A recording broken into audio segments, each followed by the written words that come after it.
Bonjour à tous, me revoilà pour la deuxième vidéo et oui, c'est parti pour l'aventure. D'abord, je voulais vous remercier pour tous ces beaux messages qui ont été pour moi très importants, tous ces messages d'encouragement qui m'ont porté, qui m'ont poussé pour être là aujourd'hui pour vous faire la deuxième vidéo. Donc je voulais vous faire de gros bisous et vous remercier pour tout ça.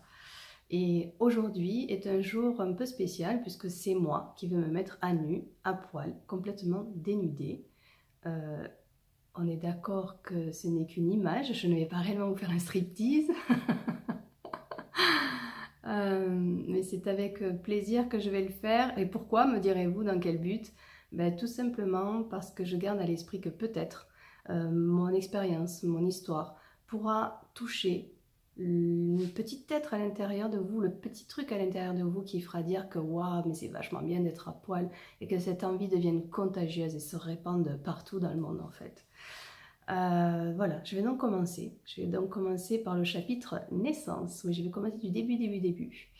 Selon la philosophie bouddhiste, lorsque je ne suis encore que énergie, car oui, je fais partie de ces fous qui croient à la réincarnation, je ne suis donc que énergie et je repère donc ma famille.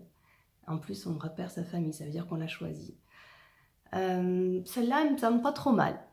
Niveau de difficulté, pas trop élevé. Et je me dis, ben ok, c'est parti pour ça. Donc je rentre par la narine de mon papa pour me loger dans son pénis, pour aller après dans l'ovaire, l'utérus de ma maman. Alors oui, ça paraît complètement fou cette histoire, mais on s'en fout. Laissez-vous porter par l'histoire. J'arrive donc le 6 mai 1978 sur la planète Terre et la vie opère et commence. À l'âge de 6 mois, le jeu commence. Le jeu J-E-U commence. Mon papa décide de revêtir le rôle de schizophrène bipolaire. Ma maman, celle d'une maman super contrôlante qui gère absolument tout quoi qu'il arrive. Je grandis donc avec comme base que quoi qu'il arrive dans la vie, il faut s'adapter. Ok? Donc ça a été les bases. Avec ça, 10 ans d'expérience, donc bac plus 10, une petite fille très très sage, qui ne fait pas de vagues, une vraie plante verte, toujours là, sans rien dire.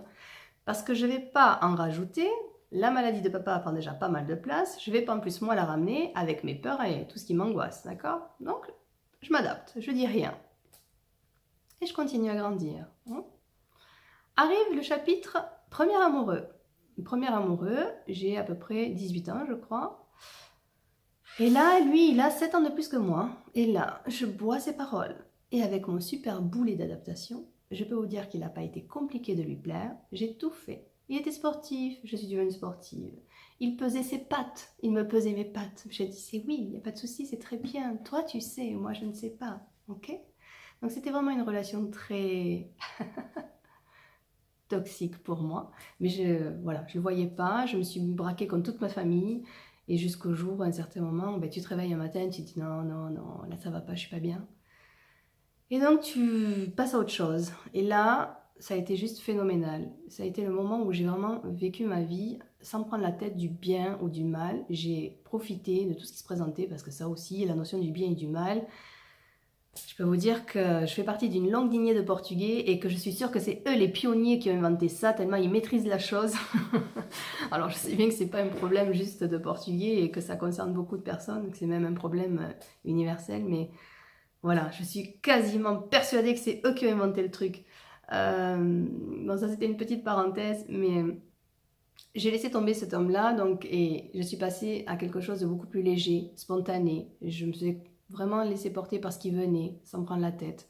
Et c'était juste génial. Arrive le chapitre mari. Je rencontre donc l'homme qui va devenir mon mari.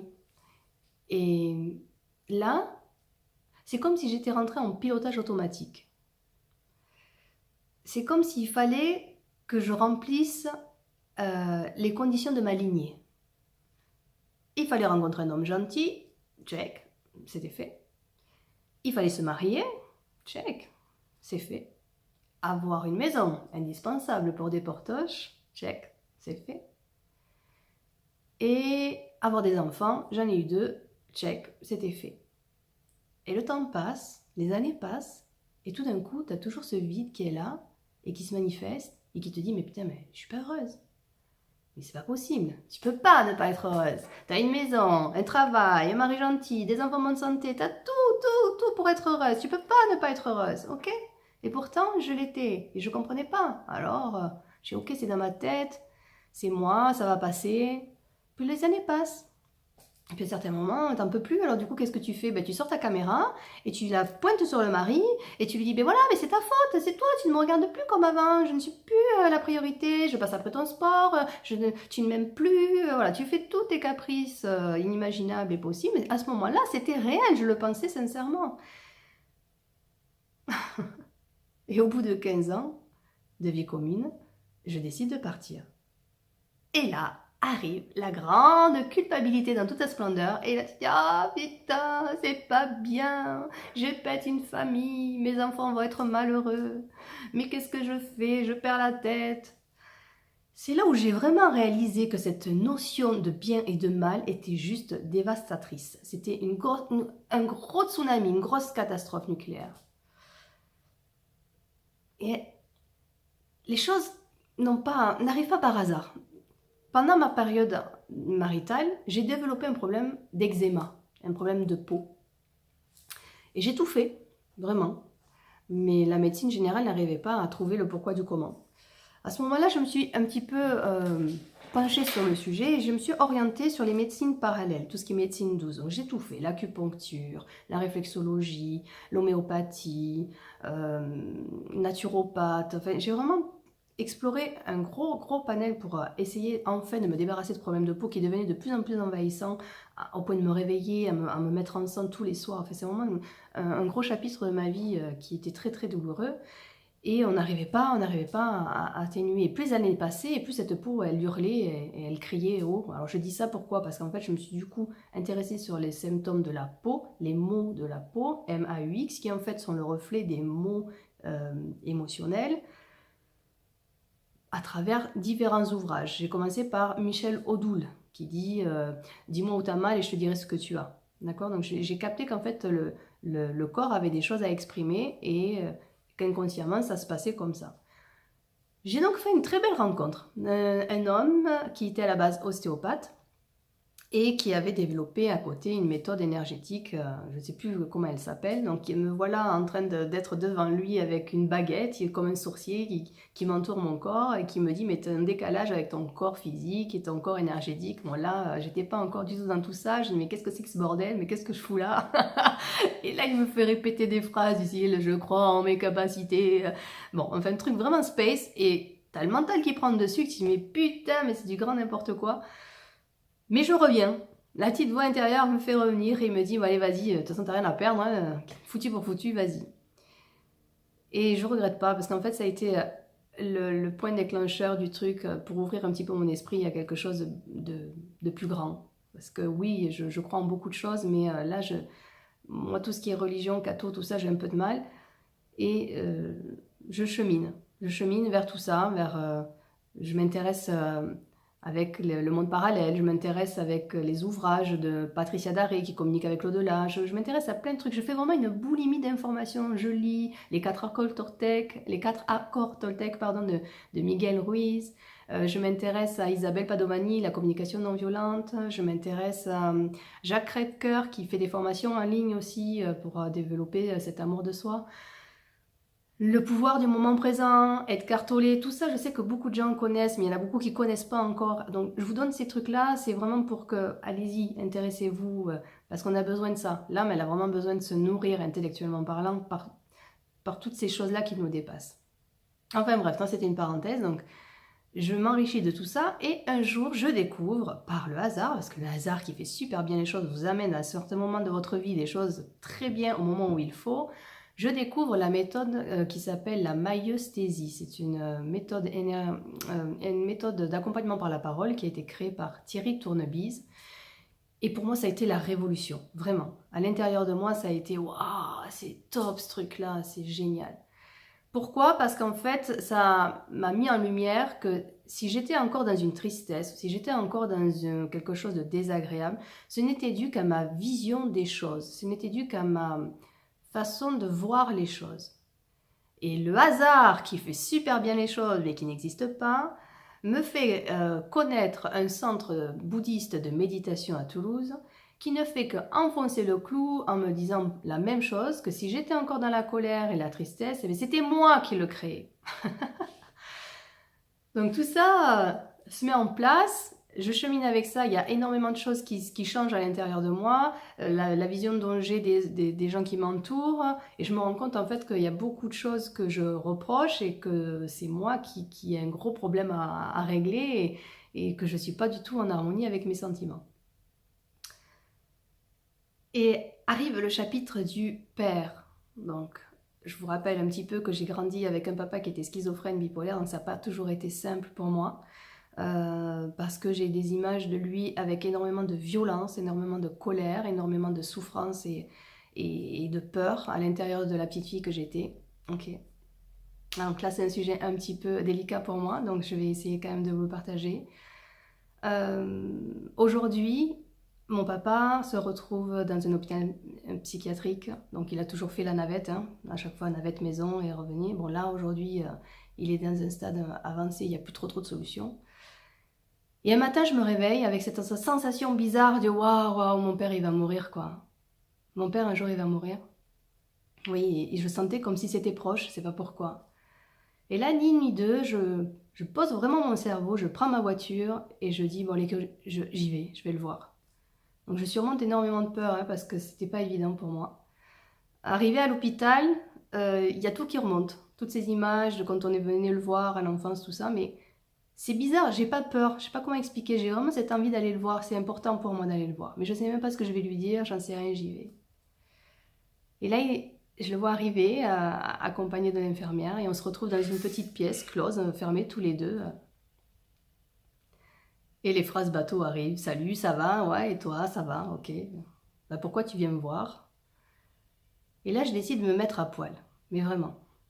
J'écoute, je viens te voir, je viens te voir pour te demander pardon.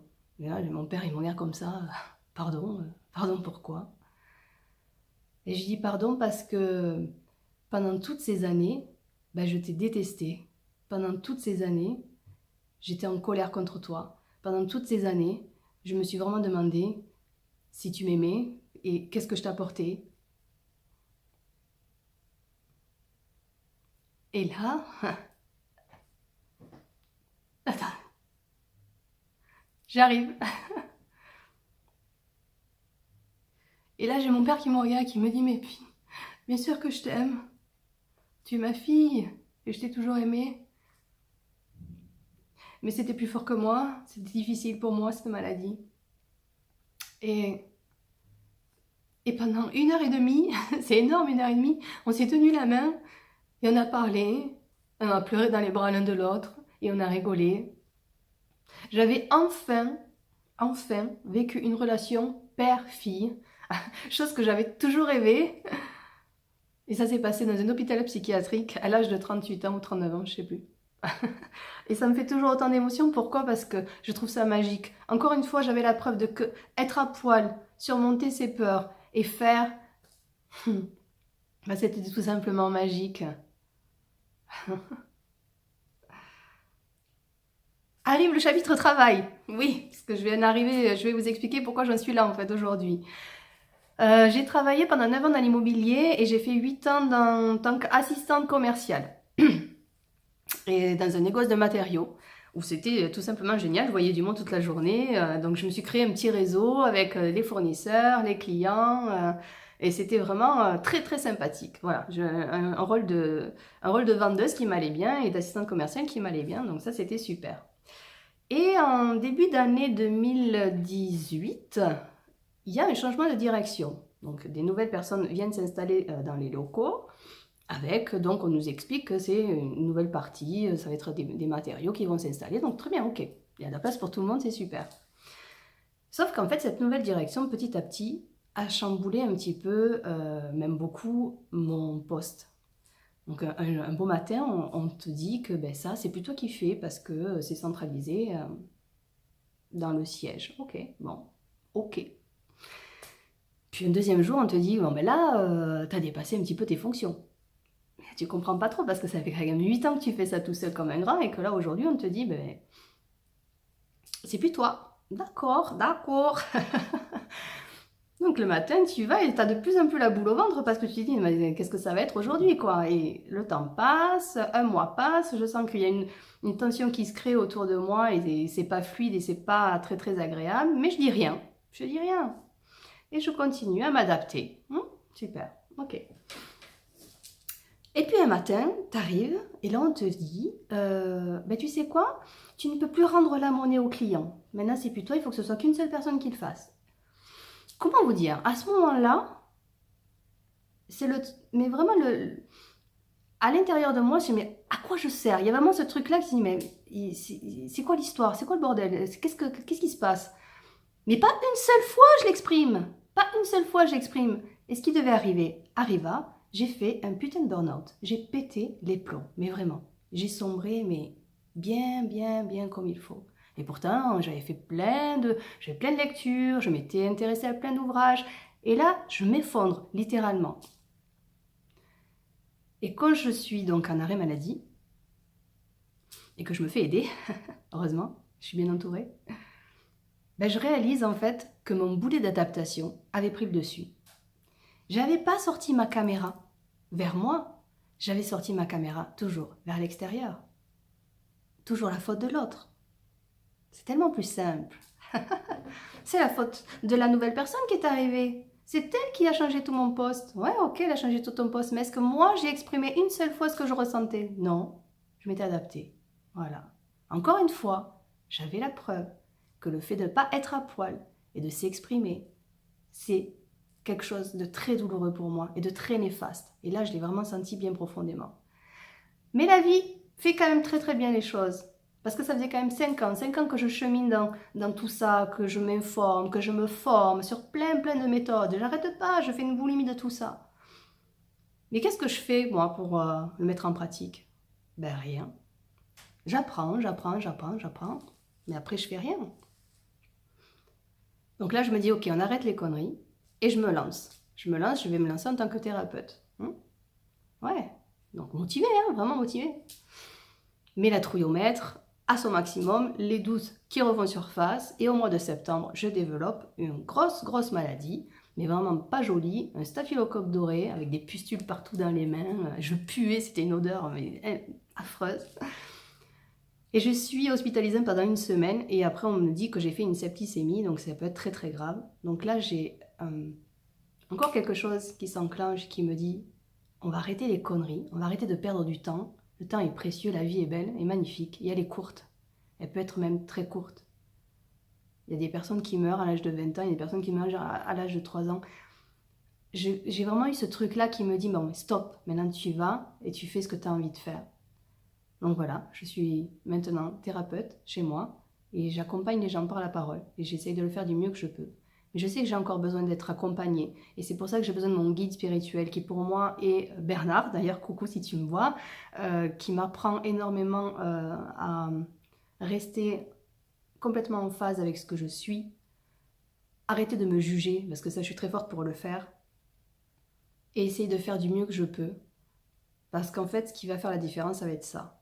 D'arrêter toujours d'être validé par l'autre, d'avoir de l'attente de la part de l'autre. Si je le fais, c'est vraiment avec le cœur, et ça, j'ai pu voir à plusieurs reprises que ça match à chaque fois.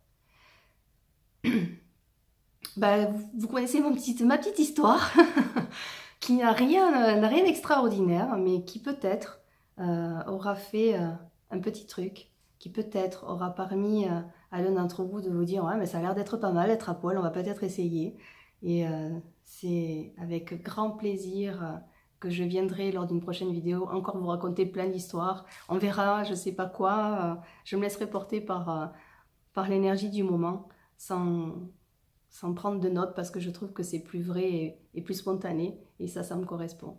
Je vous fais des gros bisous, à bientôt pour de nouvelles histoires.